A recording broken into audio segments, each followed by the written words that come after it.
Les 3 enfants des bénéficiaires reçoivent la médaille des justes parmi les nations. La plus haute distinction civile d'Israël est attribuée à titre posthume à leurs parents. Marie-Françoise et Xavier de Virieux sont honorés pour avoir sauvé 2 familles juives pendant la guerre. On a reçu des tas de gens dans la peine. Alors qu'ils soient juifs ou pas juifs, de toute façon, pour mes parents, c'était un devoir d'humanité, d'accueil. Voilà. Ils savaient parfaitement qu'en abritant des juifs, ils prenaient des sacrés risques. Nous, ça nous amusait, les gosses.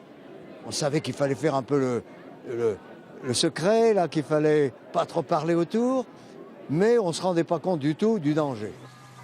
Le château de Virieux rouvre une page d'histoire écrite sous l'occupation il y a 73 ans.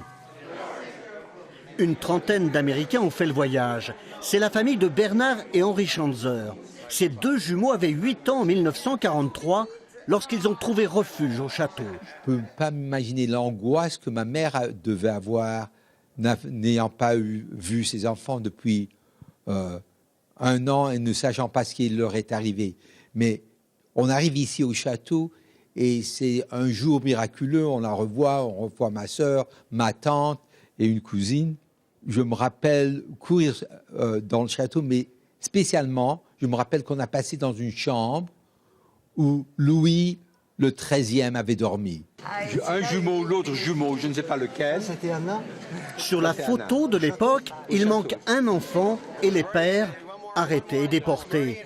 Aujourd'hui, cette famille juive originaire de Pologne veut transmettre la mémoire de ses sauveurs. Ce n'est pas une question de religion, mais c'est un sens d'être humain et de reconnaître l'humanité que tous les gens et toutes les personnes ont. Le couple de Virieux s'ajoute à une centaine de justes parmi les nations qui ont été reconnus en Isère.